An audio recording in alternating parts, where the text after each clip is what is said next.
kasih Tuhan. Dan kami mau percayakan semua ini hanya di dalam tangan-Mu. Terima kasih Bapa. Dan semua ini kami serahkan sepenuhnya hanya di dalam nama Tuhan Yesus Kristus. Sama-sama kita mau katakan amin. Haleluya, haleluya, haleluya. Kami mau sembah Engkau Tuhan Yesus. Terima kasih Bapa. Tak pernah berakhir kasih setiamu, selalu nyata dalam hidupku. Tak pernah berhenti berharap padamu, Yesusku, Kau segalanya. Terima kasih Bapa, kasih-Mu tidak pernah berakhir. Bapakku yang baik, Kau sangat ku cinta, Kau sangat ku cinta, lebih dari segalanya di dalam hidupku. Bapakku yang baik, Bapakku yang baik, Engkau yang ku perlu, Engkau yang ku perlu, lebih dari segalanya. Kasih-Mu bagiku tak pernah berakhir, kasih setiamu selalu nyata dalam hidupku. Tak pernah berhenti berharap padamu, Yesusku, Kau segalanya. Kami mau katakan sekali lagi, tak pernah berakhir kasih setiamu, selalu nyata dalam hidupku. Tak pernah berhenti berharap padamu, Yesusku, Kau segalanya. Tak pernah berakhir kasih setiamu, selalu nyata dalam hidupku. Tak pernah berhenti berharap padamu, Yesusku, Kau segalanya. Mari sama-sama kita bangkit berdiri dan sekali lagi katakan, tak pernah berakhir kasih setiamu, selalu nyata dalam hidupku. Tak pernah berhenti berharap padamu, Yesusku, Kau segalanya. Oh, tak pernah berakhir kasih setiamu, selalu nyata dalam hidupku. Tak pernah berhenti berharap padamu, Yesusku, Kau segalanya. Oh,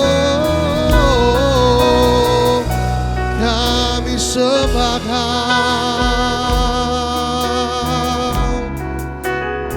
Kau tempat pengharapan.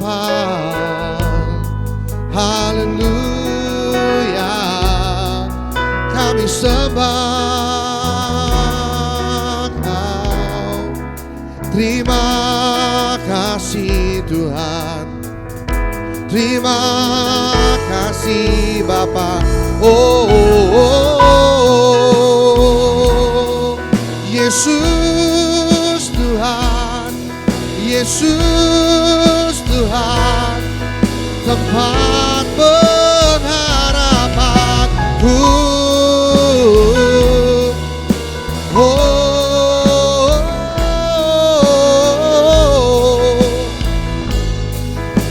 Haleluya,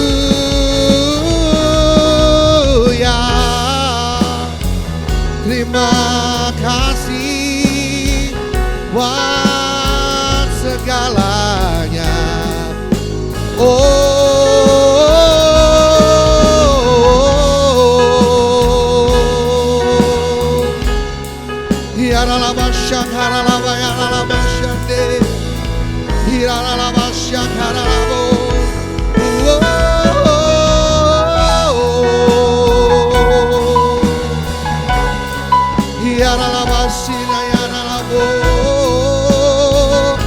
Haleluya,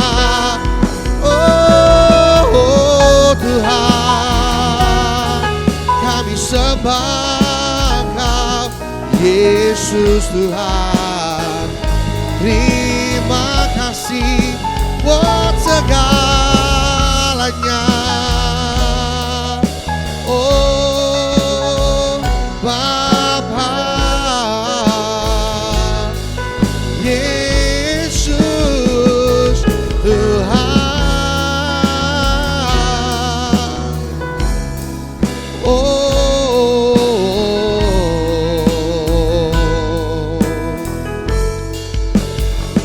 Tak pernah berakhir kasih setiamu, selalu nyata dalam hidupku. Tak pernah berhenti berharap padamu, Yesusku, Kau segala. Kami mau katakan sekali lagi Bapa, tak pernah berakhir kasih setiamu, selalu, yes, tak pernah berhenti ram padamu, Yesusku, Kau segala. Beri tepuk tangan sekali lagi yang paling meriah bagi nama Tuhan. Dan kami mau katakan sekali lagi, tak pernah berakhir kasih setiamu, selalu nyata dalam hidupku.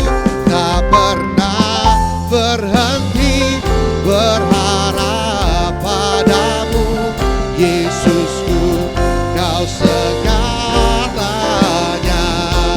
Oh, tak pernah berakhir kasih setiamu, selalu nyata dalam hidupku. Tak pernah berhenti berharap padamu, Yesusku, Kau segalanya. Yesusku, Kau segalanya. Yesusku, Kau segalanya.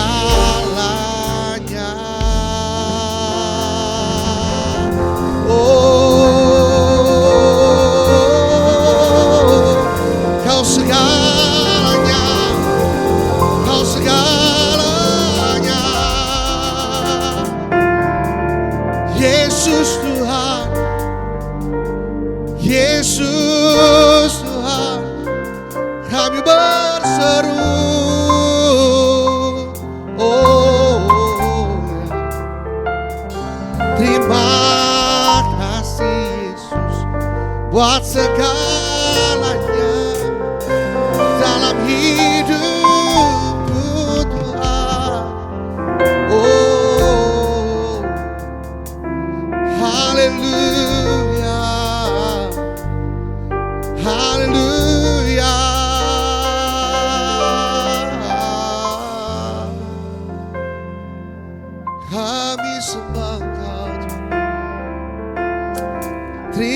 kasih buat segalanya yang telah Kau perbuat dalam hidup kami.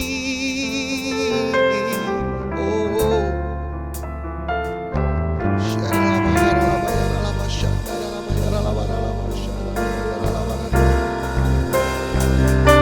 sembah Kau, oh yeah.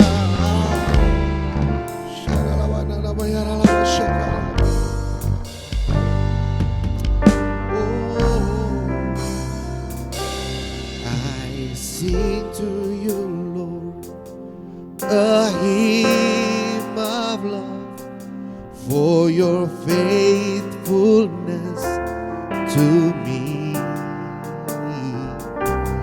I'm carried in everlasting arms. You never let me go. Through it all,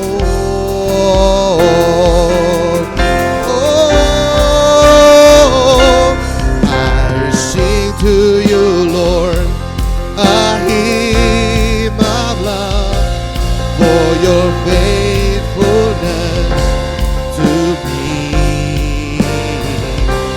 I'm carried in everlasting arms. You never let me go. Through it all,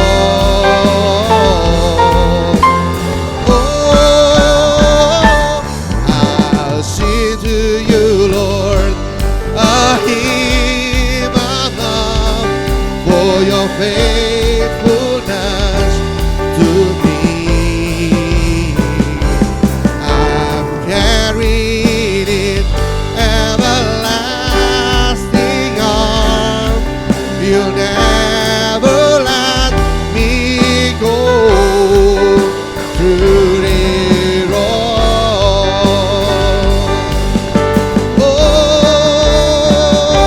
I sing to you, Lord, a hymn of love for your faithfulness to me. I'm carried in everlasting arms. You'll never let me go. Through it all,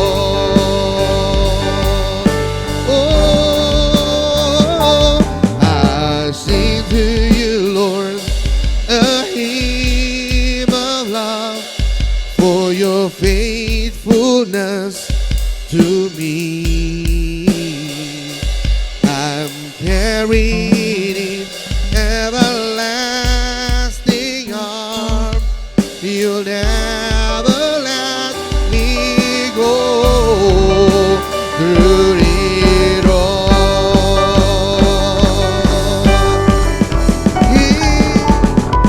I sing to you, Lord, a hymn of love for your faithfulness to me. I'm carried in everlasting arms. You never let me go. Through it all,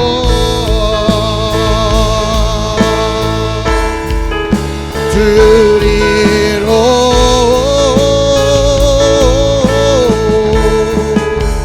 through it all.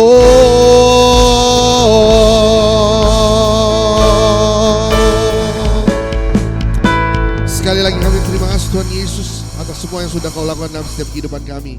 Bapa, terima kasih Tuhan, dan Engkau sendiri yang akan terus memimpin setiap ibadah ini Tuhan Yesus, awal, pertengahan hingga akhirnya. Di dalam nama-Mu yang kudus, dalam nama Tuhan Yesus Kristus, sama-sama kita mau katakan amin. Haleluya, haleluya. Kita mau nyatakan Allah kita luar biasa. Allah itu baik. Haleluya. Yuk.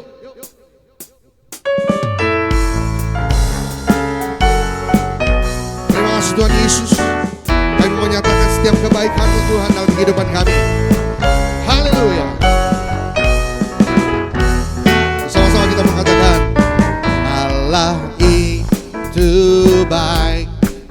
sungguh baik bagiku. Ditunjukkannya kasih setianya yang menyediakan yang ku perlukan,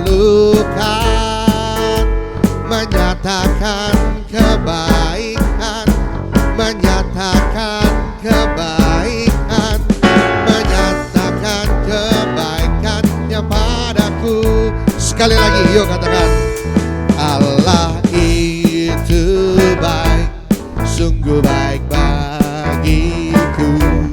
Ditunjukkannya kasih setianya, Dia menyediakan yang ku perlukan,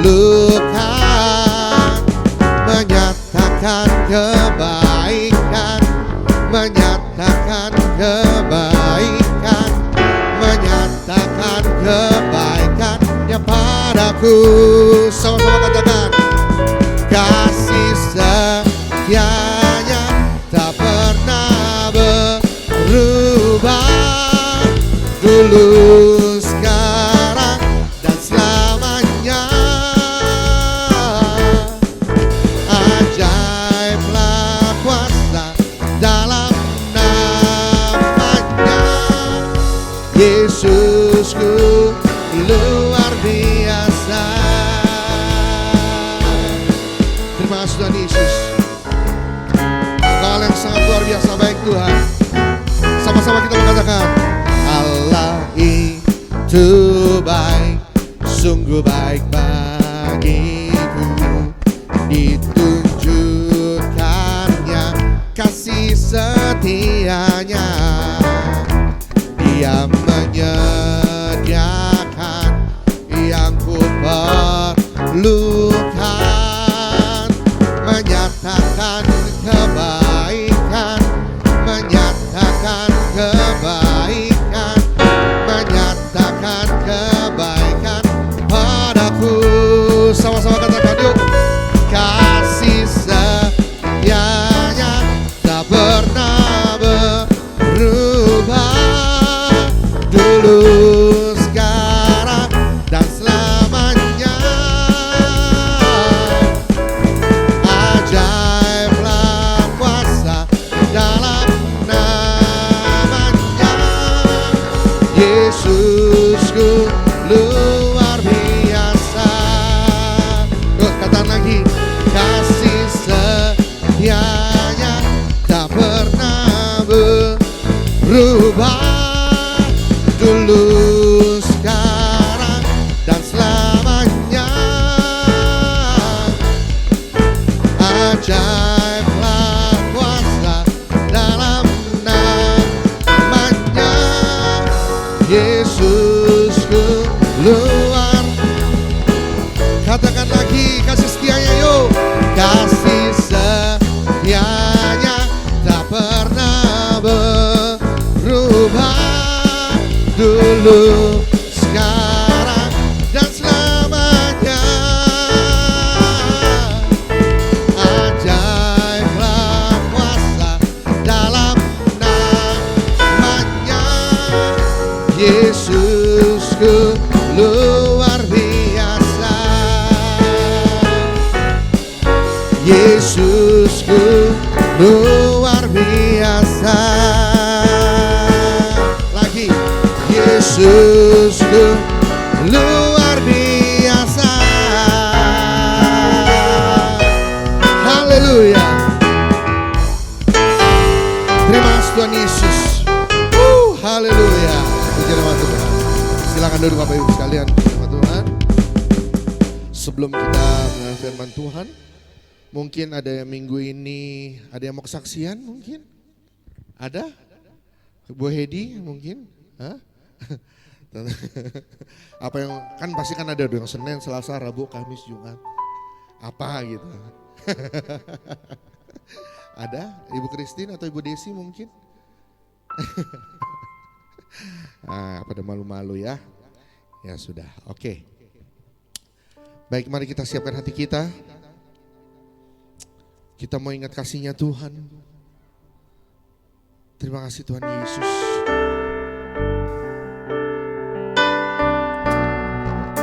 Ini kami Bapa.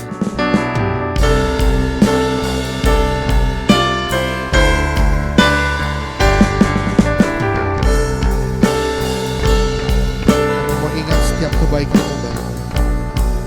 Haleluya. Sama-sama kita berdoa.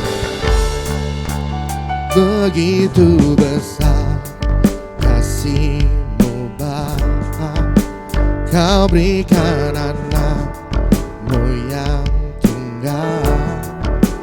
Di saat aku percaya kasih menyelamatkanku, bukan sebagai hakim dunia, tapi penyelamat yang berkorban.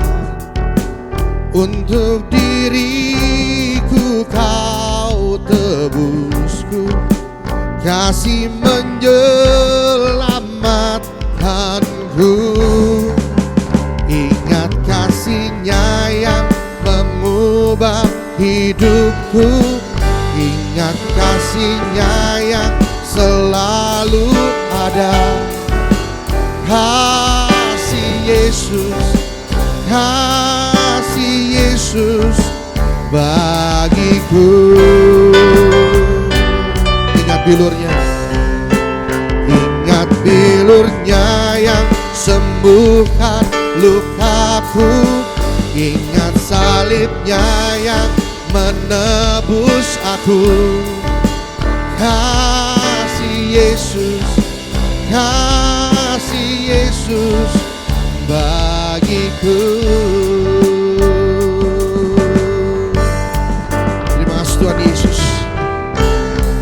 Kami mau terus ingat kasih-Mu Tuhan dalam setiap kehidupan kami. Dengan melalui pengorbanan-Mu yang sangat luar biasa Tuhan, Kau sudah nyatakan seluruhnya sudah selesai. Karena kasih-Mu yang luar biasa dalam kehidupan kami. Terima kasih. Sekali lagi kami mau katakan dan kami mau belajar lagu-Nya. Begitu besar kasih-Mu Bapa, Kau berikan anak-Mu yang tunggal. Di saat aku percaya kasih menyelamatkanku, bukan sebagai hakim dunia, tapi penyelamat yang berkorban. Untuk diriku Kau tebusku, kasih menyelamatkanku. Ingat kasih-Nya yang mengubah hidupku, ingat kasih-Nya yang selalu ada. Kasih Yesus, kasih Yesus bagiku. Oh, oh, ingat bilur-Nya yang sembuhkan lukaku, ingat salib-Nya yang menebus aku. Kasih Yesus, kasih Yesus bagiku. Katakan lagi, ingat kasih-Nya, ingat kasih-Nya yang mengubah hidupku, ingat kasih-Nya yang selalu ada. Kasih Yesus, kasih Yesus bagiku. Ingat bilur-Nya, ingat bilur-Nya yang sembuhkan lukaku, ingat salib-Nya yang menebus aku.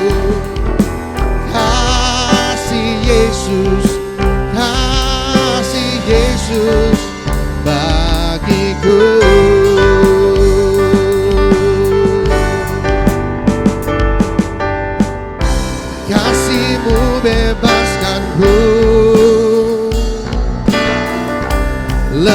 lepaskan dari belenggu dosaku. Darah-Mu sucikanku. Hanya Yesus, hanya Yesus. Kasih-Mu, kasih-Mu bebaskanku. Lepaskan dari belenggu dosaku. Darah-Mu sucikanku.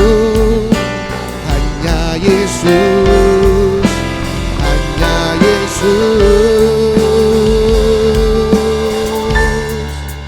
Ingat kasih-Nya yang mengubah hidup. Ingat kasih-Nya yang selalu ada. Oh, kasih Yesus, kasih Yesus bagiku. Ingat bilurnya, ingat bilurnya yang sembuhkan lukaku. Ingat salibnya yang menebus aku.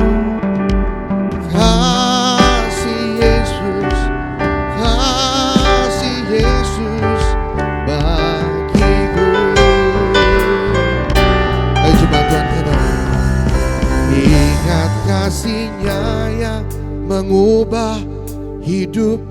Ingat kasih-Nya, kasih-Nya yang selalu ada, selalu ada. Kasih Yesus, kasih Yesus bagiku. Ingat bilurnya, ingat bilurnya yang sembuhkan lukaku. Ingat salibnya yang menebus aku. Kasih Yesus, kasih Yesus. Cuma Tuhan katakan lagi, ingat kasih-Nya yang mengubah hidupku. Ingat kasih-Nya mengubah hidup. Ingat kasih-Nya yang selalu ada. Kasih Yesus,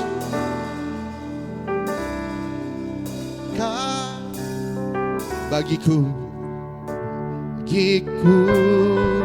Ingat bilurnya yang sembuhkan lukaku. Ingat bilurnya luka. Ingat salibnya yang menebus aku. Kasih Yesus, kasih Yesus. Ayo katakan lagi. Ingat kasih-Nya yang mengubah hidupku.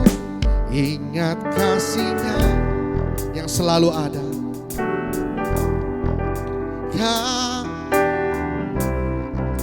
Kasih Yesus bagiku, bagiku. Ingat bilurnya, ingat bilurnya yang sembuhkan lukaku. Ingat salibnya yang menebus aku. Kasih Yesus,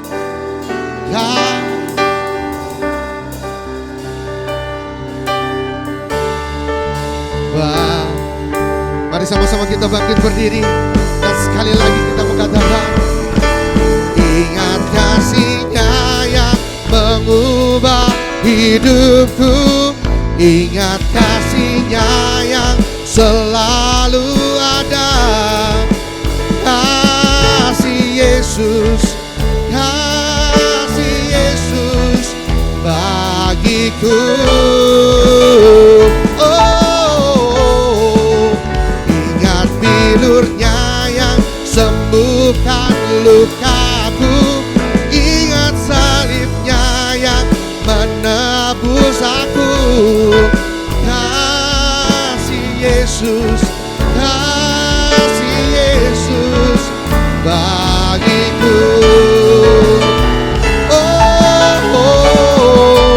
Ingat kasih-Nya yang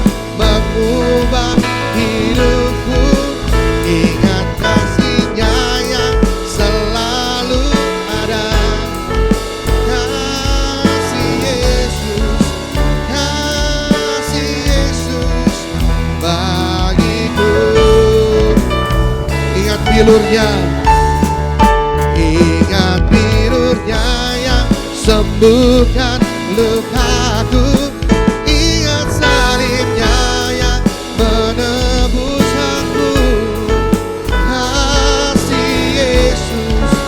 Kasih Yesus bagiku. Oh kasih Yesus, kasih Yesus, kasih Yesus, kasih Yesus, kasih Yesus bagiku. Kami naikkan syukur Tuhan, kami mengingat akan perbuatan-Mu yang besar. Bahwa Engkau Allah yang hidup yang sudah menebus setiap dosa-dosa kami. Engkau telah mengasihi kami, mengangkat kami semua menjadi anak-Mu. Sehingga kami memuliakan Engkau, meninggikan Engkau. Karena Engkau Allah yang hidup dan luar biasa. Terima kasih Tuhan, kami bersyukur dan kami siap mau mendengarkan firman Tuhan. Haleluya. Amin. Haleluya. Salam sejahtera buat kita semua. Shalom. Tadi saya ambil itu Alkitab di bawah, punya siapa ini? Hah? Punya. Oke, puji Tuhan. Haleluya. Saya berterima kasih buat kesempatan yang diberikan untuk saya boleh melayani ya Pastor Winokan. Tuhan berkati ya. Dan ini anugerah dari Tuhan, kepercayaan Tuhan. Kalau kita masih boleh melayani, ini karena kebaikannya. Bukan karena hebat dan kuat dari gagah setiap kita. Tapi adalah anugerah ya. Kalau ada yang belum kenal, nama saya Michael Ponelo, saya sudah menikah. Dan saya datang dengan anak saya perempuan, boleh bangkit berdiri, Kasih. Namanya Kasih ya. Silakan duduk kembali. Kamu lihat belakang dong. Ya begitu. Dia udah mulai malu-malu mau masuk remaja ya. Istri saya juga ada pelayanan komunitas hari ini bersama anak saya yang satu yang besar. Jadi pelayanan Angker Ministry ya, anak kerajaan ministry. Ya yang datang memang orang-orang agak sedikit seram-seram angker-angker ya.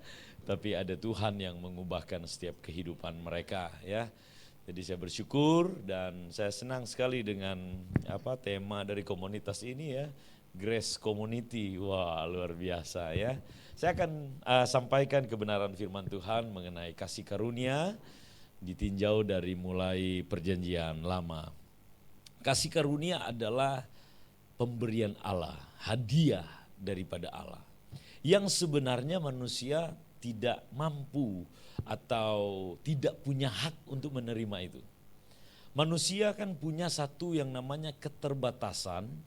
Manusia tidak pernah lepas dari yang namanya kekurangan dan kelemahan. Kalau kita mau lihat semua manusia, kita mau cari tahu keadaan manusia itu, kita akan menemukan kekurangannya. Kita akan menemukan kelemahannya. Dan Alkitab jelas sudah disampaikan bahwa tidak ada manusia yang mencari Allah. Tidak ada manusia yang benar. Ya kita lihat dulu dalam Mazmur 14 ayatnya yang kedua, boleh tampilkan di media. Mazmur 14 ayat 2 sampai ayat yang ketiga. Boleh klik. Mazmur. Mazmur pasal 14 ayat 2. Saya buka di Alkitab saya. Bisa?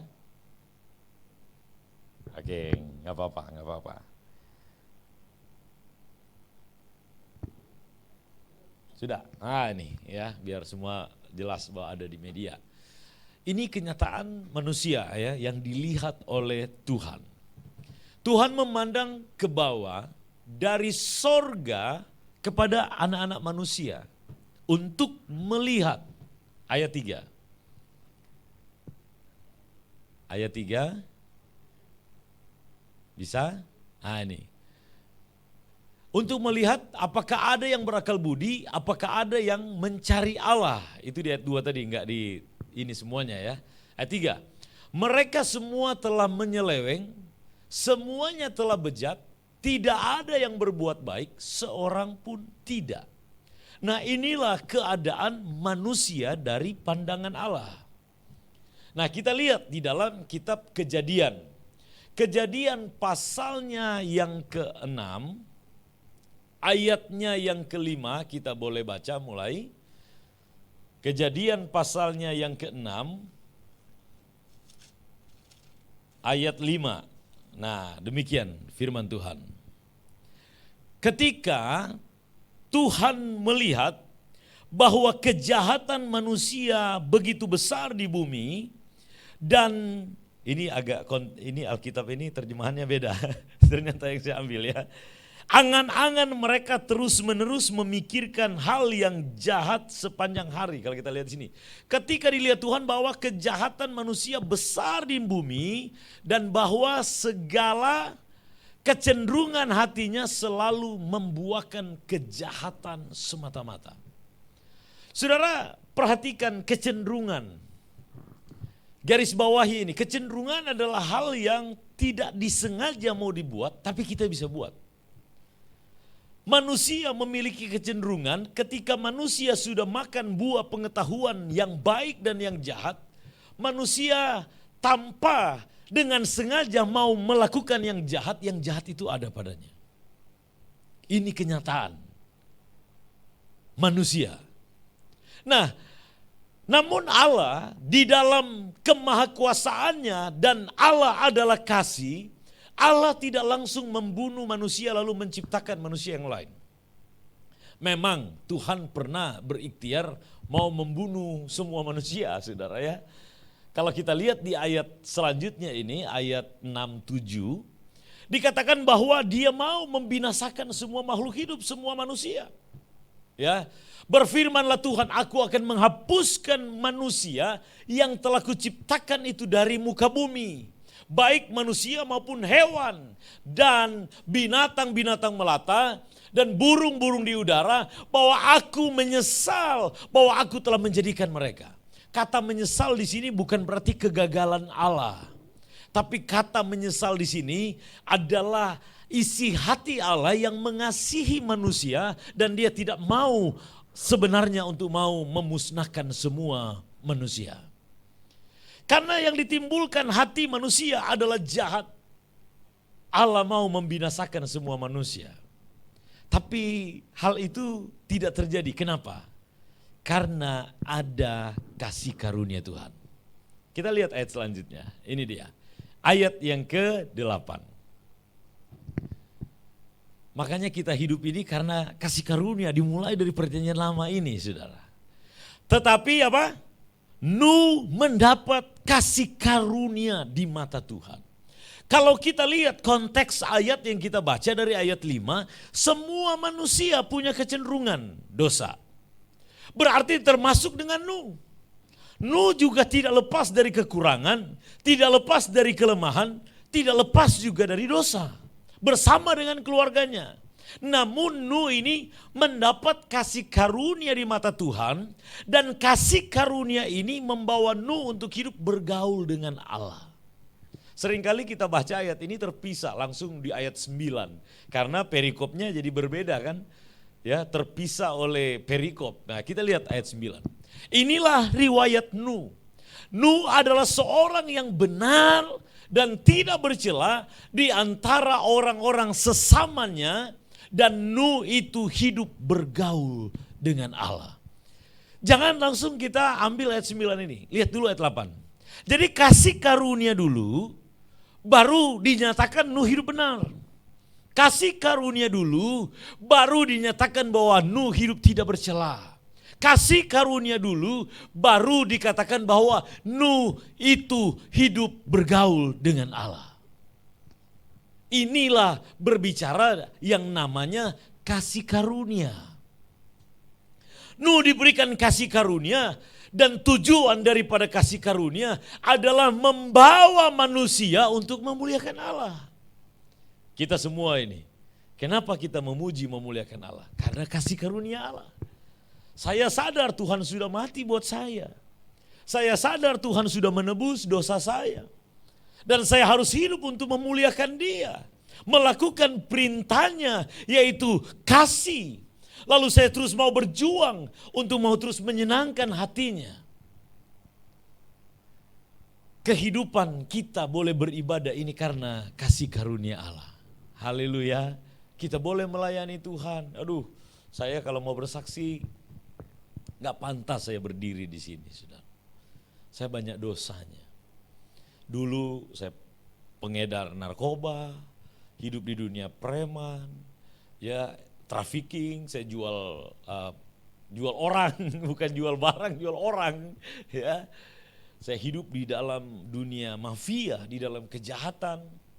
Tapi saya nggak banggakan itu. Saya bangga punya Yesus. Nah, Tuhan Yesus boleh menyatakan kasih-Nya di dalam hidup saya. Dan kasih-Nya itulah yang membawa saya untuk dekat dengan Dia. Untuk saya boleh melayani Dia. Dulu saya pernah nggak percaya Tuhan, saudara. Karena kebodohan manusia dan kecenderungan manusia. Saya lahir ketika ada di dunia, bertumbuh remaja, saya sudah melihat peristiwa-peristiwa yang saya nggak mau, saya nggak inginkan. Masih remaja saya lihat mama saya dipukul sama suaminya yang kelima atau yang keberapa. Dipukul di depan saya, ditelanjangi di depan saya. Saya lihat mama saya mabok, pakai narkoba, suruh saya yang beli lagi narkobanya. Papa saya tahu nanti saya sudah remaja. Orang bilang, itu loh papa kamu. Saya bilang, bukan, saya enggak punya papa. Itu papa kamu. Enggak, bukan, saya bilang. Kalau ketemu dengan papa saya enggak pernah panggil dia papa. Saya selalu menghindar kata panggilan itu. Satu waktu pertama kali saya panggil dia papa pada waktu saya ribut, saya berantem, saya bacok orang. Saya lari, nggak ada lagi tempat pelarian saya, di rumahnya dia saya lari. Saya dapat rumahnya, itu di depan pintu itu saya ketok pintunya. Saya mikir, saya mau panggilnya apa? Saya mau ketok aja, nanti dipikirnya maling atau siapa kan nggak tahu ya. Saya mau panggil namanya Niko. Niko nggak enak juga saya. Om nggak enak juga. Udahlah, kan ini cuma mau berlindung. Itulah lama saya mikirnya, lalu saya ketok dia. Pak, itu pertama kali saya panggil dia papa. Papa saya buka. Polisi baru saya pergi. Kenapa kau? Habis bacok orang. Terus mati enggak? Saya enggak mau matiin. Papa saya bilang, bodoh kamu. Kalau bacok orang harus mati katanya. Papa saya kan penjahat. Harus mati, kau doa saja, dengar besok, mati enggak dia orangnya. Itu papa saya, saudara. Saya mengalami peristiwa yang saya lihat berbeda dengan keinginan dan harapan saya. Lalu mulai dari sana, iblis mulai tipu pikiran saya. Saya mulai membandingkan, kenapa orang lain, orang tuanya utuh, saya tidak. Mereka punya papa dan mama harmonis, saya punya papa dan mama enggak jelas. Papa menikah dan menikah lagi, mama juga enggak mau kalah. Itu mama saya cerita. Mama saya bicara sama papa saya. Kalau kamu menikah satu, kalau kamu selingkuh satu, saya 10. Itu perkataan itu ya, itu kayak doa sudah. Jadi ketika dia sampaikan itu, papa saya 3 kali menikah sudah. Selingkuhannya saya tidak tahu. Mama saya lebih dari 10. Ini realita kehidupan yang saya alami. Nah, lalu mama saya juga adalah seorang pekerja malam. Bukan bicara aib, ini kita telanjangi iblis. Bagaimana kehidupan kami yang hancur, lalu Tuhan menyatakan kasih-Nya. Saudara, ketika keluarga saya modelnya begitu, saya mulai berpikir begini, Tuhan itu tidak adil. Dari Tuhan tidak adil, saya bilang Tuhan tidak ada. Saya pernah pecahkan kaca gereja di kampung. Gambar Tuhan Yesus saya pernah lempar dengan puntung rokok. Saya pernah maki Tuhan. Kebodohan saya, saudara. Saya melawan Tuhan. Saya nggak percaya ada Tuhan. Tapi saudara, saya bersyukur begini. Kalau Tuhan jahat, Saya ini hanya seperti kutu di hadapannya, saudara. Dia gencet saya, mati saya, saudara. Tapi Tuhan baik, kenapa? Ada kasih karunia-Nya dimulai dari perjanjian lama. Nanti kita akan lihat lagi ayat. Dia masih memberikan satu kasih-Nya, dia memaklumi saya, dia tahu kebodohan saya, dia tahu isi hati saya, dan dia dengan sabar menunggu saya untuk saya mengenal akan kasih-Nya. Haleluya. Tuhan itu teramat baik. Kalau dia jahat, aduh mati semua manusia. Lihat, Nuh mendapat kasih karunia di mata Tuhan. Nah lalu kasih karunia Allah berlanjut dari Nuh ini terus menerus sampai kepada keturunan Nuh. Padahal dosa tetap ada bagi manusia. Tapi kita coba lihat dalam pasal 8 ayat 21. Nuh juga ketika turun dari air bah mabuk dia. Melakukan lagi kesalahan. Tapi lihat kasih karunia Allah yang luar biasa ini. Saya merenungkan ayat ini. Waduh, luar biasa Tuhan loh. Banyak orang gak mengerti ini, saudara. Jadi orang suka menghukum orang, suka menghakimi orang. Tapi kita lihat hati Tuhan. Ini. Jadi ketika Nuh keluar dari bahtera, dia memberikan persembahan kepada Tuhan. Lalu ketika Tuhan mencium persembahan yang harum itu, ini ayat 21 ya. Berfirmanlah Tuhan dalam hatinya. Aku takkan mengutuk bumi ini lagi karena manusia. Sekalipun yang ditimbulkan hatinya adalah jahat dari sejak kecilnya. Dan aku takkan membinasakan lagi segala yang hidup seperti yang telah kulakukan. Tuhan menaruh tanda di langit. Ya, ada tanda panah, ada pelangi. Untuk tidak akan lagi ada hujan 40 hari 40 malam. Saya pergi ke pelayanan di NTT yang 2 tahun lalu yang mengalami banjir bandang. Itu hujannya itu 3 hari 3 malam. Itu satu kampung rata. Ya, sungai yang kering itu bisa jadi banjir bandang yang besar. Itu hujannya 3 hari 3 malam saudara. Baru berhenti, Tuhan tidak kasih biar sampai 40 hari. Coba Jakarta hujan 4 jam, 3 jam aja banjir kita. Ya, kalau dia hujan 3 hari 3 malam Jakarta tenggelam sudah. Tenggelam kita, sungai dari sana aduh habis. Ya. Tapi Tuhan masih, dia ingat bahwa ada janjinya. Ini kasih karunia Allah.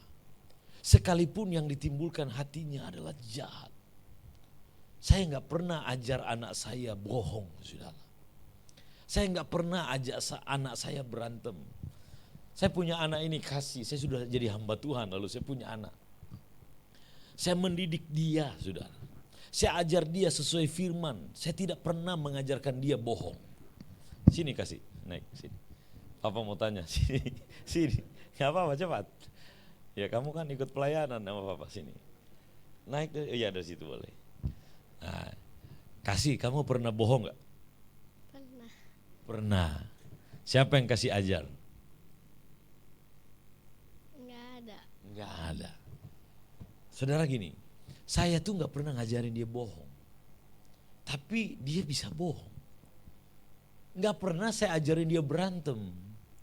Masih usia 3 tahun, dia berantem dengan anak sekolah minggu yang lain. Didorong jatuh sampai nangis. Gak pernah saya ajarkan dia untuk berantem dengan temannya. Pernah gak berantem? Di sekolah. Di sekolah atau di mana? Pernah ya? Pernah. Pernah tuh. Pernah. Nah inilah manusia sejak dari kecil hatinya. Dari kecil dalam hatinya. Nah sebab itu begini. Mau anak siapapun butuh Yesus. Saya selalu sampaikan kepada anak-anak saya. Kalian harus percaya Yesus adalah Tuhan. Mengaku dia adalah juru selamat, penebus dosa, hiduplah memuliakan dia. Karena dengan kita memuliakan dia, dosa kita diampuni. Mau anak hamba Tuhan, anak siapapun di bawah kolong langit ini perlu Yesus. Karena keselamatan itu bukan karena papanya dia pendeta lalu dia selamat, belum tentu. Keselamatan itu di dalam Yesus. Sebab itu saya selalu ajarkan dia untuk selalu mengingat Tuhan yang sudah menebus dosanya. Tapi saya tidak pernah mengajarkan dia untuk terus ada di kelemahannya. Dia bohong terus enggak. Saya arahkan dia dengan kasih. Tapi saya mengarahkan dia untuk dia tidak pernah untuk kecewa atau mau menyerah dalam hidupnya. Tapi saya mau ajar dia bahwa Tuhan punya rancangan indah di dalam kehidupannya. Terima kasih. Boleh balik. Tuhan berkati. Haleluya. Nah, ini Tuhan gitu. Nah, lalu kita lihat bagaimana manusia yang hatinya tetap jahat. Setelah air bah, dalam Kejadian pasal 11, di sana menara Babel manusia berkumpul untuk melawan Tuhan. Mereka memberontak kepada Tuhan dipimpin oleh Raja Nimrod. Nah, di sanalah awal mula bahasa, muncullah bahasa Batak di situ, Cina, Manado dan sebagainya. Manusia tersebar luas di bawah kolong langit ini. Dan manusia terus bertambah karena Tuhan sudah memberikan kasih karunia. Coba kita renungkan, harusnya manusia punah. Harusnya. Kenapa saya katakan punah? Coba kita renungkan. Dari berapa ribu tahun yang lalu. Berapa banyak orang mati dengan bencana alam. Berapa banyak orang mati dengan wabah penyakit. Dengan virus, baru-baru ini corona. Iya kan? Bagaimana dengan perang? Bagaimana dengan banyak hal yang bisa sebenarnya membinasakan manusia sehingga manusia itu tinggal sedikit atau punah. Siapa lebih hebat daya tahan tubuh kita dengan komodo sebenarnya? Kalau saudara ke NTT, Pulau Komodo, ada komodo dilindungi. Karena apa? Udah terbatas. Bisa dihitung aja jumlahnya. Nah, coba lihat manusia. Baru habis corona, sekarang coba kita masuk pasar nih. Sepi di pasar. Rame saudara. Apakah orang-orang hilang? Makin bertambah. Bahwa Tuhan memberikan kasih karunia kepada manusia sehingga manusia bertambah banyak.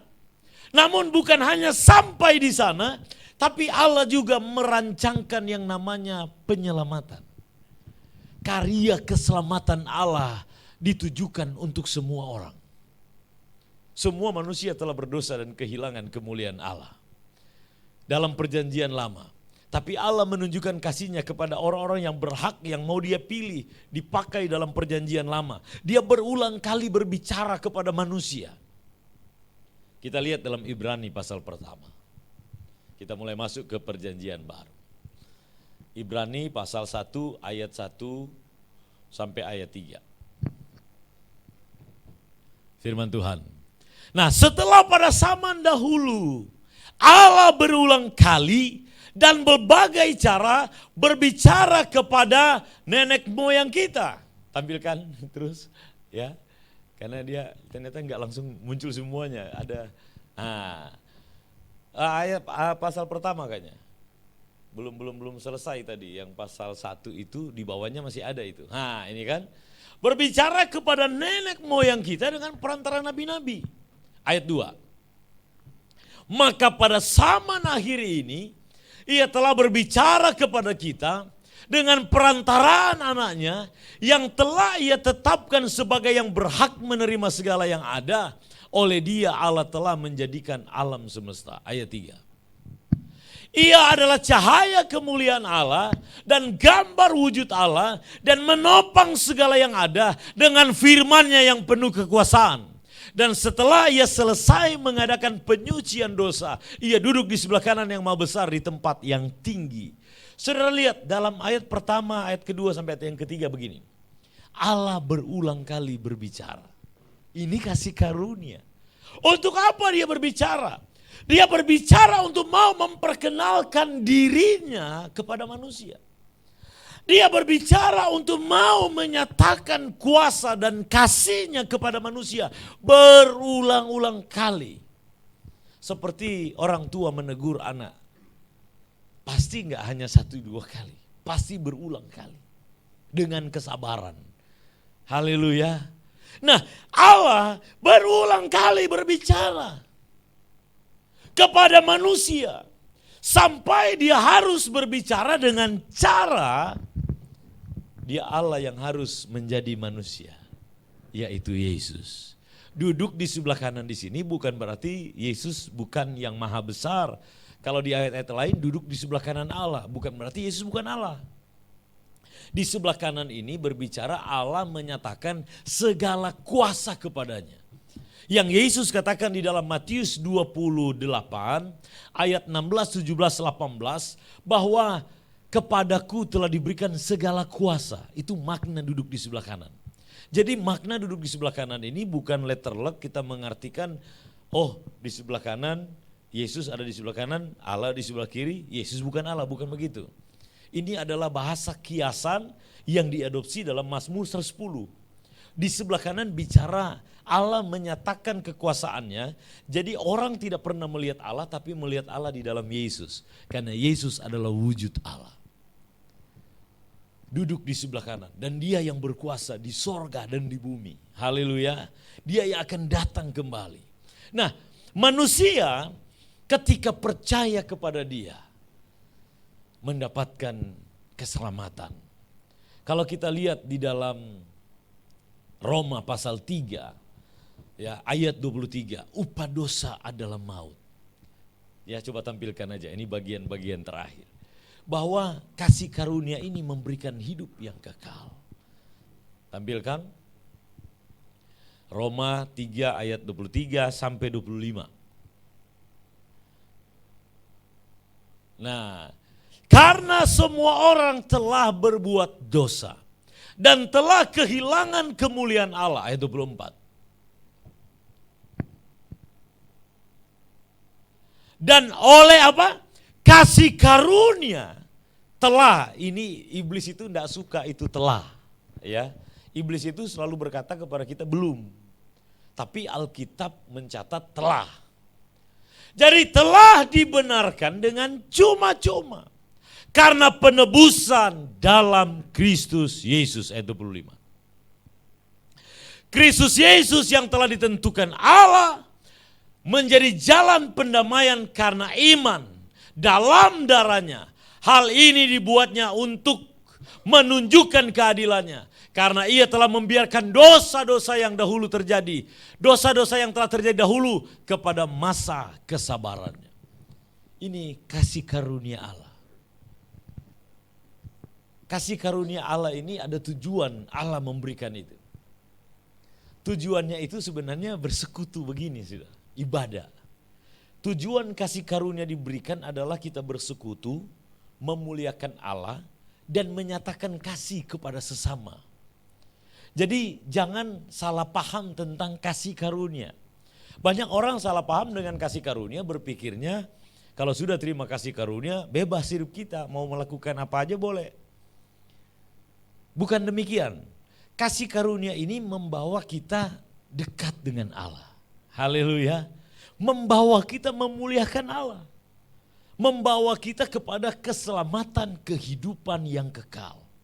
Saudara, kalau saudara menghina kasih karunia, sebenarnya ketika masuk kepada kasih karunia ini, kita nggak boleh main-main dengan kasih karunia. Kenapa? Karena dikatakan begini, coba kita tampilkan dalam Ibrani. Ibrani pasalnya yang ke-10. Ibrani pasal 10. Ayatnya yang ke-28 sampai 29. Ibrani pasal 20. Pasal 20, pasal 10. Iya. Ya, ini saudara perhatikan ini. Jika ada orang yang menolak hukum Musa itu apa? Hukum Taurat. Kita bukan di masa Taurat sekarang loh, di masa kasih karunia. Oke? Jika ada orang yang menolak hukum Musa, ia dihukum mati tanpa belas kasihan atas keterangan 2 atau 3 orang saksi.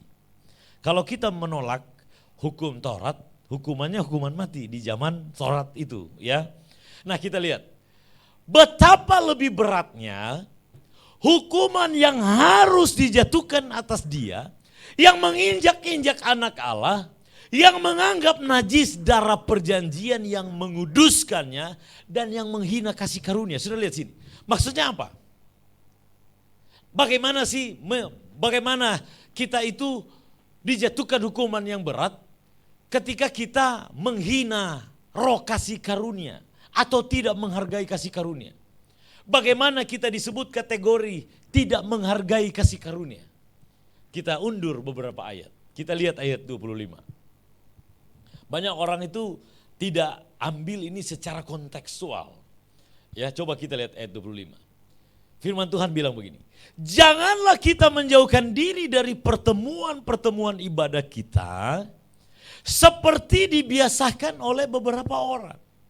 Tetapi marilah kita saling menasihati dan semakin giat melakukannya menjelang hari Tuhan yang mendekat. Saya coba jelaskan secara konteks dalam Ibrani ini. Jadi begini, dosa diampuni oleh Tuhan untuk bawa kita kepada satu ibadah persekutuan. Amin. Jadi dosa diampuni supaya kita datang beribadah. Memuliakan Allah di dalam hidup kita. Haleluya. Nah, orang yang menjauhkan dari pertemuan ibadah, saya sudah survei saudara, alasan kenapa orang gak ibadah. Saya pernah pergi di satu daerah yang Kristen banyak. Tapi yang ibadah 75% ibu-ibu. Ya, lalu saya waktu saya khotbah, saya bilang begini. Saya mau bertanya di tempat ini. Apakah di tempat ini sering mengalami kematian para pria? Mereka masih melotot lihat saya. Maksud saya begini, saya lihat yang hadir di sini 75% ibu-ibu. Apakah ibu-ibu ini janda? Mereka tersenyum sambil tertawa lihat saya. Saya mau tanya, bapak-bapaknya di mana? Kenapa mereka tidak beribadah? Saudara, setelah firman, ada beberapa ibu-ibu yang bicara dengan saya. Begini Pak Pendeta, saya itu belum janda, saya punya suami. Tapi suami saya itu tidak mau ke gereja. Saya tanya, kenapa enggak mau? Karena dia masih main judi Pak Pendeta. Oh ya? Lalu yang lain lagi, kenapa enggak ibadah? Suami saya masih suka minum Pak Pendeta. Lalu yang lain lagi, aduh suami saya itu dia masih banyak kekurangannya, dia tunggu sempurna katanya baru datang. Nah, saya memberikan penjelasan begini. Kalau kita tunggu benar lalu datang sama Tuhan, itu gak akan pernah terjadi. Itu tipuan iblis sebenarnya.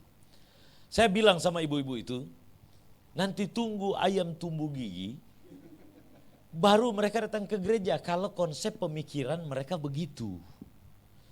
Kalau kita kembali kepada firman, Yesus memanggil semua orang yang letih lesu dan berbeban berat, orang-orang yang akibat dosa mengalami itu. Supaya datang dan Tuhan berikan kelegaan, Tuhan mengarahkan kehidupan mereka. Untuk mereka dipulihkan dan diselamatkan. Kalau kita tunggu benar, kapan benarnya? Tidak ada manusia yang bisa benar dengan kekuatannya sendiri. Karena punya kecenderungan, tabiat dosa.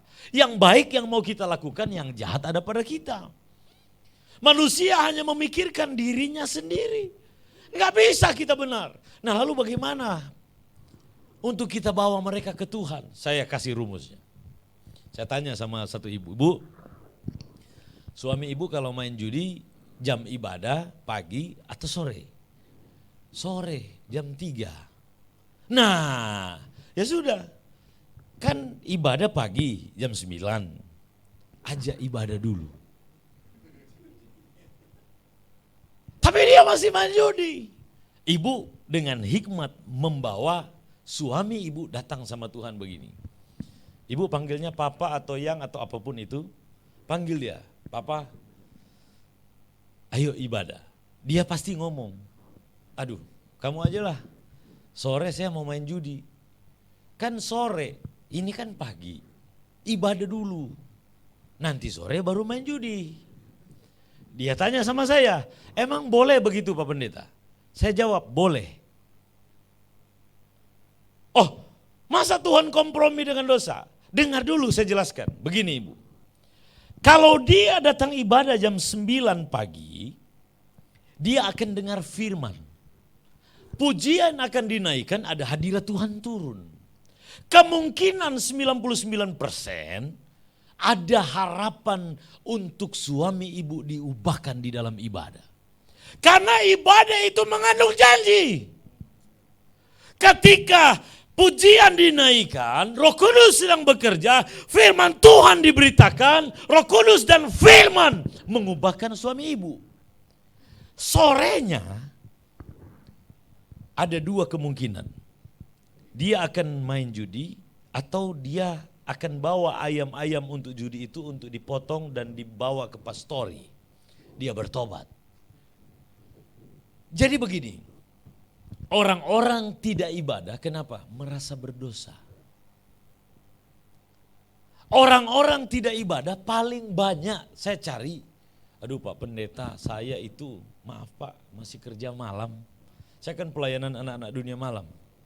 Saya bilang emang kamu kalau kerja malam gak boleh ibadah? Saya kayak ngerasa gimana gitu Pak Pendeta. Saya kalau kasih persembahan kayak gimana? Saya bilang di dalam Alkitab seorang perempuan pelacur mempersembahkan persembahan kepada Tuhan mengurapi kaki Yesus. Minyak itu adalah hasil dari pelacuran. Yang dia kumpulkan dulu belum ada bank. Dia itu kalau kumpul, dia beli minyak yang mahal ditaruh di buli-buli sebagai simpanannya dia. Apakah Tuhan Yesus menolak? Dan Tuhan Yesus bilang, najis. Enggak. Justru Tuhan memberikan pujian kepada seorang pelacur ini. Dan dia mendapatkan penghargaan sampai hari ini disebut, baru saja saya menyebut dia, dicatat di dalam Alkitab kisah itu. Oh jadi boleh Pak Pendeta, saya bilang boleh, datang sama Tuhan. Kamu kalau mau memberikan persembahan, kamu mengaku di hadapan Tuhan, aku masih berdosa, aku butuh Tuhan. Lalu saudara, berjalannya proses, karena dia rajin ibadah, dia boleh menang. Dan dia tinggalkan pekerjaan itu dan dia memuliakan Allah. Kenapa? Hadirat Allah, firman Allah mengubahkan dia di dalam ibadah. Karena Yesus sudah mati bagi dia. Tuhan Yesus memberikan perumpamaan begini. Ada orang Farisi datang dan ada orang Farisi datang dan ada seorang pemungut cukai. Orang Farisi ini ahli kitab. Ya. Mereka adalah orang-orang yang juga bisa disebut sebagai mahkamah agama kalau mereka mendaftar menjadi Sanhedrin. Orang-orang yang terpelajar, disebut Farisi, tahu firman Tuhan. Nah, ke orang Farisi ini datang, Tuhan saya itu berpuasa seminggu 2 kali. Saya kasih perpuluhan, saya bukan bejat, saya enggak lakukan hal yang dosa. Saya enggak sama dengan itu tuh yang di belakang tuh, pemungut cukai. Pemungut cukai itu di belakang dia gak berani melihat ke atas, dia bilang Tuhan aku berdosa, ampuni aku. Tuhan Yesus bilang yang dibenarkan adalah seorang pemungut cukai. Yang orang itu tidak. Lalu Tuhan bilang siapa yang meninggikan diri direndahkan. Siapa yang merendahkan ditinggikan. Maksudnya begini, tidak ada manusia yang bisa benar di dunia ini tanpa Yesus, tidak ada. Hanya dengan Yesus kita dibenarkan. Nah jadi saya ajarkan mereka saudara masih ibadah. Anak-anak dunia malam. Ya, saudara kalau lihat di TikTok, ya saudara search PSK bertobat, ya akan muncul orangnya. Itu dulu pernah tinggal di rumah saya. Sekarang dia memenangkan banyak jiwa. Kenapa? Dia mengalami perubahan. Tapi perubahan itu ada yang secara instan, ada yang berproses. Tapi semua manusia diproses Tuhan untuk dimurnikan. Nah, saya banyak sekali melihat orang-orang yang datang di dalam persekutuan ibadah, itu hidupnya dipulihkan. Itu hidupnya mengalami satu metanoia, perubahan cara pikir, pertobatan. Dan dia boleh hidup memuliakan Allah. Haleluya. Itu seorang pelacur, seorang yang masih pengguna narkoba. Dia nggak ke gereja, nggak mau ibadah, kenapa masih suka pakai? Saya bilang, untung kamu belum ketangkap polisi. Ya udah kamu rajin-rajin aja dulu gereja. Tapi saya masih pakai. Mungkin setelah gereja saya pakai. Saya bilang enggak apa-apa. Saya berdoa kamu gak ketangkap. Kalau ketangkap resiko. Tapi kamu dekat Tuhan aja dulu. Ke gereja aja dulu. Dengan ke gereja dia boleh mengalami kelepasan. Dia boleh mengalami yang namanya pemulihan. Hari Minggu yang kemarin. Seorang ibu ya dengan satu kakek yang tua. Kakeknya juga sudah stroke. Ibu yang masih muda, masih umur 30-an. Datanglah sama saya. Pak, boleh enggak saya diberkati? Dari segi umur, waduh ini enggak masuk logika. Saya tanya, oke, Bapak udah pernah menikah? Dia bilang udah, tapi udah lama cerai. Ibu udah cerai juga, udah berapa talak lah gitu dia bilang. Saya nggak bilang, nggak bisa. Saya nggak bilang begitu. Saya bilang apa? Rajin ibadah dulu. Datang aja ke gereja dulu. Rajin gereja. Lalu datanglah mereka ke gereja. Karena mereka belum ke gereja, masih di komunitas, akhirnya ke gereja. Lagi ibadah, 2 kali datang ke gereja. Ibu ini dijamah oleh Roh Kudus, manifestasi, dia mengalami satu sentuhan, itu roh jahat keluar dari tubuhnya. Nah, saya sedang mendoakan, kan nanti yang menentukan akhir, belum tentu kok mereka jadi nikah. Tapi mereka dibawa ke Tuhan dulu, biar Tuhan yang mengarahkan hidup mereka di dalam kekudusan Allah. Nah, pertemuan ibadah ini yang sering kali manusia itu ditipu pikirannya. Dan manusia itu berpikir nanti benar, nanti suci baru datang beribadah. Sebenarnya begini, ingat kasih karunia Tuhan, datanglah beribadah.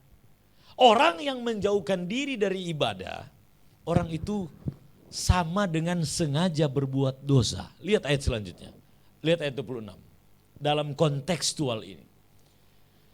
Ayat 25 bilang jangan menjauhkan diri dari pertemuan ibadah. Ayat 26, sebab jika kita sengaja berbuat dosa, sesudah memperoleh pengetahuan tentang kebenaran, maka tidak ada lagi korban untuk menghapus dosa itu. Ayat 27. Tetapi yang ada ialah kematian yang mengerikan, akan penghakiman dan api yang dahsyat yang akan menghanguskan semua orang durhaka. Begini saudara, kalau kita tidak ibadah sama dengan sengaja berbuat dosa. Dalam konteks ayat ini. Dan kalau kita tidak ibadah, garis bawahi durhaka. Saya merenungkan kata durhaka ini. Durhaka itu begini. Pak Melvin, betul ya? Ada teman saya Melvin Winokan ini, Dedi, ya. Oke, Pak Winokan lah. Sudah punya anak? Sudah. Nah, Pak Winokan sudah ini suatu gambaran ya. Sudah usia, katakanlah 60 ke atas. Lalu Pak Winokan ini membagikan hartanya kepada anak-anaknya. Dikasih rumah seorang satu, katakanlah 2 anaknya. Ada berapa anaknya? Baru 1, katakanlah 2. Udah dikasih hartanya, rumahnya seorang satu, udah ada mobil dikasih, ya sudah diberikan segala asuransi, tapi Pak Winokan itu ada rumah sendiri sebagai orang tua.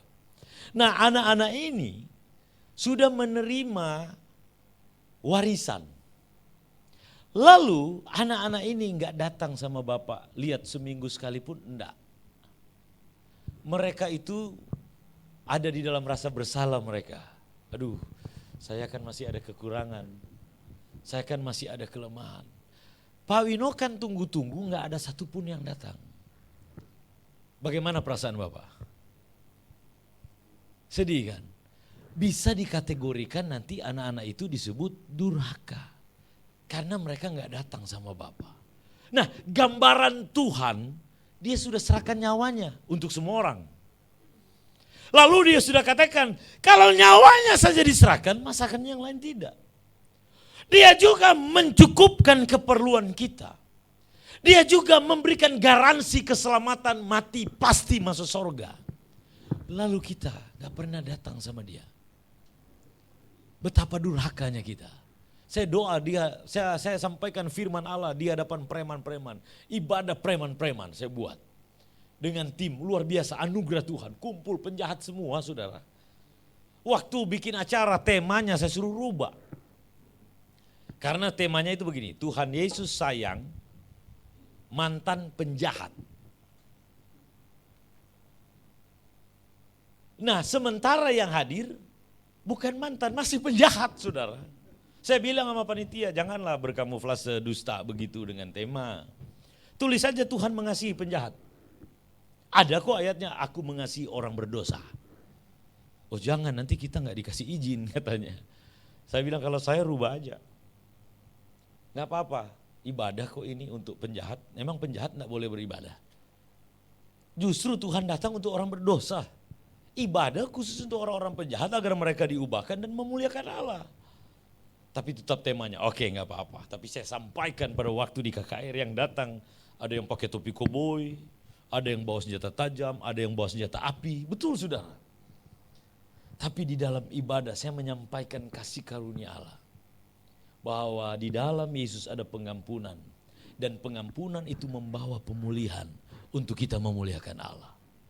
Saya bilang siapa di sini yang hari Minggu, setiap hari Minggu ke gereja angkat tangan. Nggak ada satupun saudara. Mereka ibadah itu nanti Natal atau Paskah. Saya bilang jangan jadi orang durhaka. Yesus sudah mati buat kita. Ambil komitmen, beribadah terus. Ibadah. Di dalam ibadah ada janji Allah.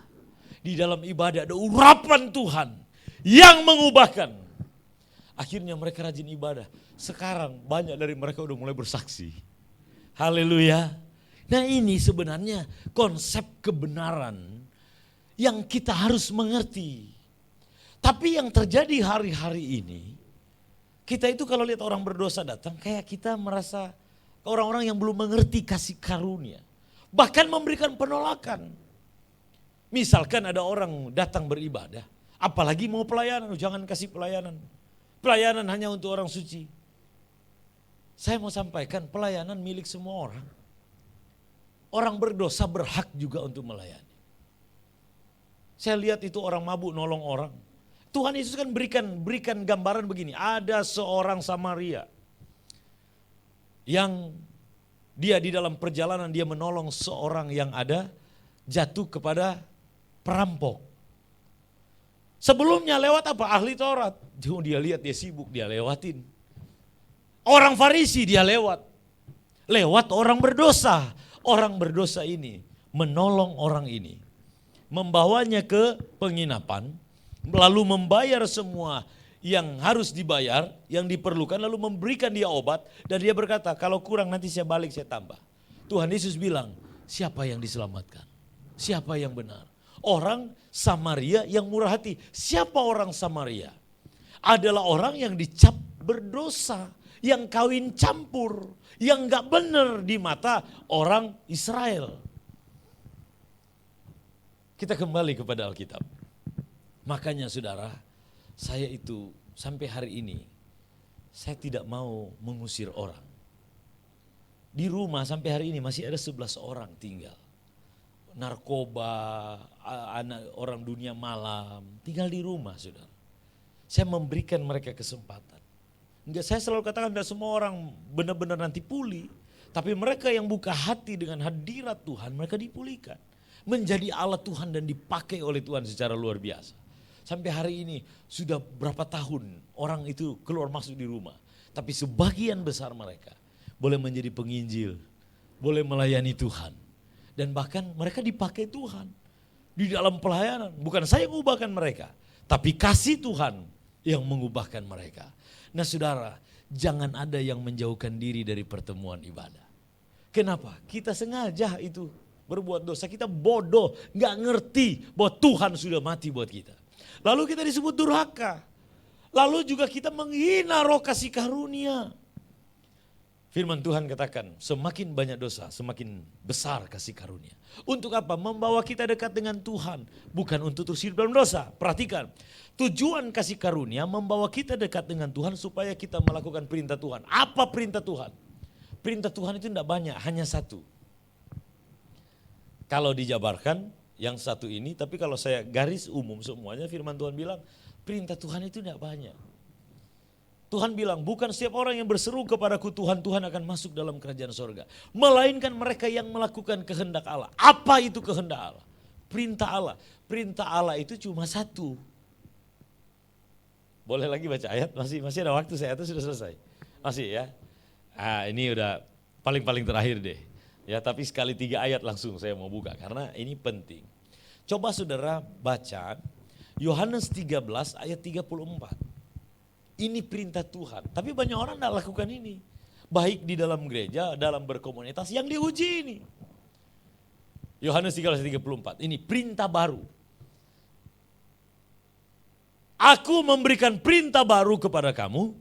Yaitu apa? Supaya kamu saling mengasihi sama seperti aku telah mengasihi kamu. Ya kan? Demikian pula kamu harus saling mengasihi. Jadi gini, kasih karunia bicara kasih Allah untuk menyelamatkan.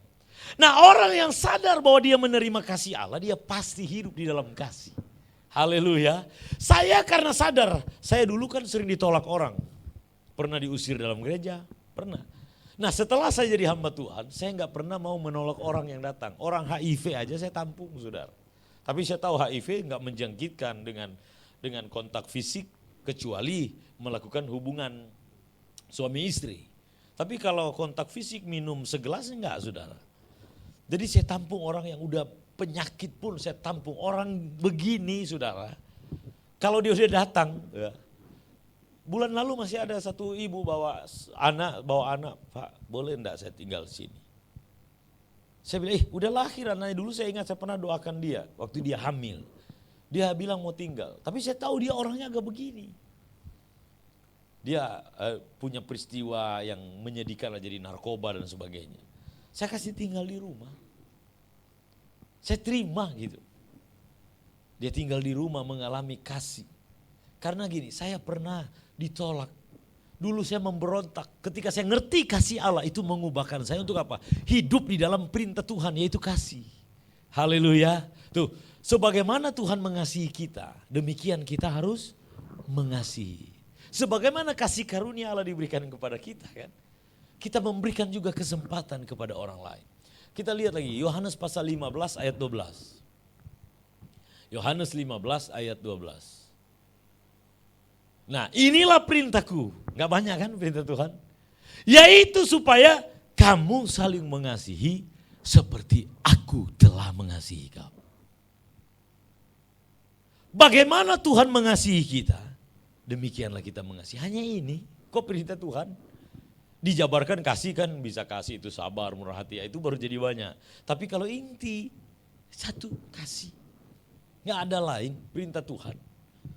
Apakah kita hidup di dalam kasih? Coba kita renungkan, kita uji ini. Haleluya. Coba lihat lagi, ayat yang ke-17. Yohanes pasal 15 ayat 17. 3 kali loh Tuhan kasih tahu perintahnya. Tapi kadang-kadang kita sibuk dengan aturan-aturan yang lain sampai lupa yang utama, kasih. Gitu. Nih, inilah perintahku kepadamu apa? Kasihilah seorang akan yang lain. Haleluya. Hiduplah di dalam kasih, saudara-saudaraku. Ini perintah Allah. Jadi kasih karunia Allah itu membawa kita memuliakan Allah, lalu hidup di dalam perintah Tuhan yang hanya satu saya katakan. Kasih. Haleluya. Biarlah Grace Community ini akan membawa jiwa-jiwa untuk datang sama Tuhan. Haleluya. Sambil kita hidup di dalam kasih. Itu aja. Saya memberikan kesempatan, ada seorang pekerja malam. Pak Pendeta, saya nanti berhenti kalau anak saya sudah SMP. Saya nggak paksa dia harus berhenti hari itu, sudah. Saya bilang, oke, boleh.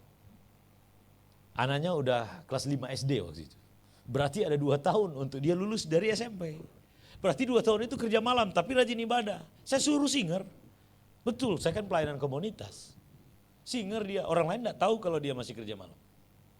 Tapi saudara benar, anaknya SMP, dia ambil keputusan, dia pulang. Tinggalkan kerjanya. Lalu dia memuliakan Allah.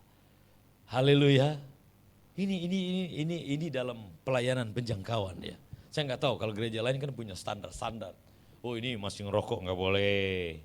Oh ini masih berdosa, jangan. Hanya yang kudus aja yang boleh. Iya kan, yang suci, oh ini nggak bercelah gitu kan. Ya, makanya terjadi kemunafikan kadang-kala. Orang menutupi kesalahannya, padahal dia juga bersalah. Siapakah di antara kita yang nggak punya kekurangan? Tapi nggak apa-apa, dibuat gereja seperti itu untuk apa? Melatih kita. Haleluya. Supaya kita mempersiapkan diri, nggak salah juga. Tapi kalau saya dalam pelayanan komunitas-komunitas, yang hadir orang begini sebagian besar, saudara. Satu waktu saya undang nanti Pastor Winokan. Yang hadir begini. Yang lucunya, satu ibu, dia kalau datang ibadah Sabtu, ini kan lagi ada ibadah angker, dia datang dengan suaminya yang satu. Besoknya dia datang dengan suaminya lagi yang satu. Duduk berdua, saudara. Saya bilang sama istri saya, sayang, you harus kasih tahu ya, gak boleh, jangan. Istri saya bilang, hey, ibu harus pilih satu, tidak boleh. Gak boleh dua. Karena ibu ini agak begini, cuma begini aja. Dia gak jawab, dia diam. Tapi tetap datang. Saya lagi berdoa biar Roh Kudus jamah ini orang.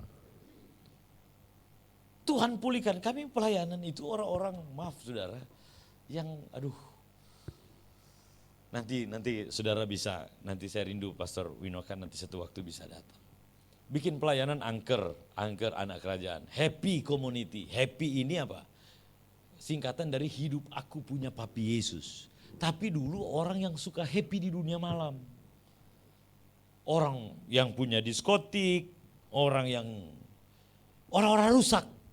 Bawa kepada Tuhan. Tapi Tuhan menyatakan kasihnya. Ibadah mengandung janji. Kalau kita ngerti kasih karunia Allah. Kasih karunia Allah membawa kita untuk memuliakan Allah. Dan hidup melakukan perintah Tuhan. Yaitu kasih. Kita bangkit berdiri. Haleluya, puji Tuhan. Kita langsung saja berdoa ya, atau mau angkat satu pujian? Langsung berdoa saja, haleluya. Kita berdoa ya, kita tundukkan kepala, kita berdoa bersama. Kalau kita memahami betapa lebar, betapa panjang, betapa dalamnya kasih itu. Kasih Tuhan itu besar. Kalau kita mengerti kasih Tuhan, kita gak akan pernah menyerah dalam hidup ini. Kita gak akan pernah untuk putus asa lagi. Kita gak akan menyalahkan orang lain. Kita gak akan menyalahkan diri kita. Tapi kita akan tetap ambil keputusan untuk datang sama Tuhan. Karena Tuhan adalah jawaban, Tuhan adalah solusi bagi setiap kita. Saudara, biarlah kita memahami. Biarlah kita mengerti tentang kasih karunia Allah.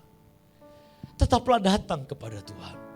Apapun masalahmu, apapun tantangan kehidupanmu, tetaplah datang. Sekali engkau melayani, tetap melayani. Sekali engkau mengiring Yesus, tetaplah mengiring Yesus. Sekali engkau mengatakan percaya Yesus adalah Tuhan, engkau tetaplah demikian. Yang menentukan perjalanan hidup kita bukan awal atau pertengahan, tetapi adalah akhir. Biarlah kita setia sampai akhir. Biarlah kita tetap beriman sampai akhir kehidupan kita. Tetap pandang salib Tuhan. Saya kadang berpikir dan ada pertanyaan di dalam pikiran saya. Saudara, saya bisa ada 1001 alasan untuk bisa buat saya gak melayani. Tapi saudara, ketika saya lihat salib, ingat kasih karunia Allah, tidak ada satupun alasan yang bisa saya gunakan. Justru saya malu kepada Tuhan. Betapa kasihnya besar dalam hidup saya. Aku mau tetap melayani. Aku mau memperbaiki bila ada yang salah. Aku mau tetap memandang kasih karunia. Firman Tuhan bilang jangan ada yang menjauhkan diri dari kasih karunia Allah. Tetaplah mendekat karena Dia mengubahkan, Dia memulihkan kehidupan kita. Tuhan berkati semua anak-anak-Mu dalam Grace Community ini. Berkati pelayan-pelayan Tuhan. Bawa mereka dekat dengan Engkau. Mengerti akan kasih-Mu. Mereka memuji-muji Engkau. Mereka menyembah Engkau. Dan mereka melakukan perintah-Mu. Berbicara soal kasih.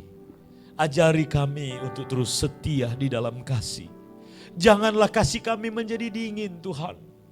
Karena firman-Mu bilang bahwa kebanyakan orang kasih akan menjadi dingin. Banyak yang akan murtad. Tapi kami gak mau. Kami tahu kasih Tuhan besar dalam hidup kami. Dan kami mau tetap hidup di dalam kasih. Karena Engkau adalah kasih itu. Kami bersyukur Tuhan. Berkati semua anak-anak-Mu. Bila ada yang memiliki pergumulan, Engkau jawaban. Tidak ada yang menyerah karena Engkau tidak pernah menyerah untuk menolong. Tidak ada yang berhenti karena Engkau tidak pernah berhenti untuk menolong. Dan tidak ada yang mundur karena Engkau tidak pernah mundur untuk menolong. Berkat-Mu bagi anak-anak-Mu di tempat ini. Dan biar terus menjangkau jiwa bagi kemuliaan-Mu. Kami bersyukur buat firman Allah yang hidup. Di dalam nama Tuhan Yesus. Haleluya. Amin. Tuhan berkati. Puji nama Tuhan. Silakan duduk Bapak Ibu sekalian. Semua diberkati Tuhan di sore hari ini. Haleluya. Puji nama Tuhan. Dan sekali lagi terima kasih atas message dari Pastor Michael Ponelo yang sudah membagikan kita di tempat ini. Jadi sekali lagi kita percaya bahwa kasih karunia itu adalah pemberian dari Tuhan ya. Dan mungkin bisa dibuka di Efesus 2 ayat yang ke-8 ya. Bisa enggak? Oke, ya. Sebab karena kasih karunia kamu diselamatkan oleh iman dan itu bukan hasil usahamu tetapi pemberian Allah. Yang ke-9, itu bukan hasil pekerjaanmu, jangan ada orang yang memegahkan diri. Dan yang ke-10, nah ini dia. Karena kita ini buatan Allah, diciptakan dalam Kristus Yesus untuk melakukan pekerjaan baik yang dipersiapkan Allah sebelumnya. Ia mau supaya kita hidup di dalamnya. Ya, jadi hari ini kita diperkuat lagi oleh Pastor Michael Ponelo ya di tempat ini bahwa kasih karunia Allah itu sangat penting bagi kita. Grace, kalimat grace itu bukan sembarangan ya. Jadi ini suatu hal yang luar biasa. Jadi saya yakin dan percaya akan ada suatu hal yang akan Tuhan buat di tempat ini, di Grace Community. Sekali lagi, thank you Pastor Michael Ponelo yang sudah ada di tempat ini dan kasih ya. Wow, puji nama Tuhan. Haleluya. Kasih Grace. Wah, anak saya juga Grace di belakang. Yang di belakang itu anak saya. Oke, puji nama Tuhan dan sekali lagi thank you Pak Pastor untuk sore hari ini. Baik, Grace bisa untuk pengumuman bulan depan November. Untuk bulan November kita di minggu pertama kita akan dilayani oleh Pastor Jeffrey Rama. Kemudian tanggal 18 jam 5 sore tetap. Itu minggu ketiga akan dilayani oleh Pastor Jesse Lantang. Ya, puji nama Tuhan. Mungkin kenal Pastor? Ya, haleluya. Teman-teman semua. Baik, itu aja untuk pengumuman untuk bulan November. Dan kita akan mengakhiri ibadah kita. Mari sama-sama kita berdiri. Ibu Syahrini bisa untuk masuk dalam doa.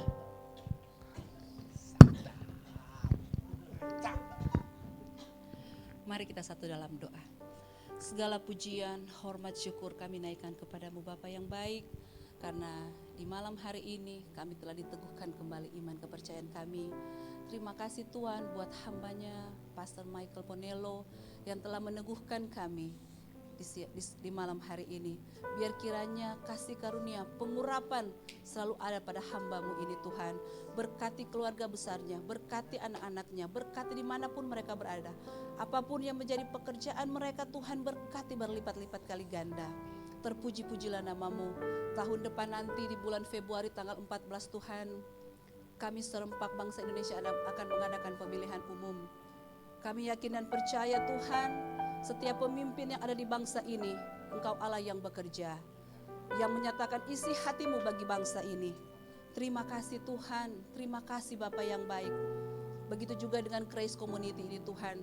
Satu saat kelak nanti Tuhan, kursi-kursi yang kosong ini akan dipenuhi dengan jiwa-jiwa yang haus dan lapar akan Engkau.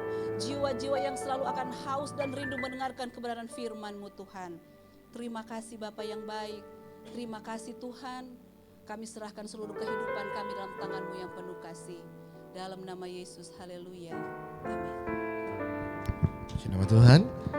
Mari sama-sama kita angkat kedua tangan kita mau menerima berkat dari Tuhan. Terimalah berkat dari Allah Bapa yang turun dari surga, yang akan memberkati keluar masukmu. Allah menjadikan kau naik dan bukan turun. Allah menjadikan kau kepala dan bukan ekor. Dan Allah sendiri akan terus memberkati kita mulai saat ini sampai selama-lamanya. Dan sama-sama kita mau katakan amin. Haleluya. Puji nama Tuhan. Ibadah kita telah selesai. Sampai ketemu bulan depan. Tuhan Yesus memberkati. God bless you all. Haleluya.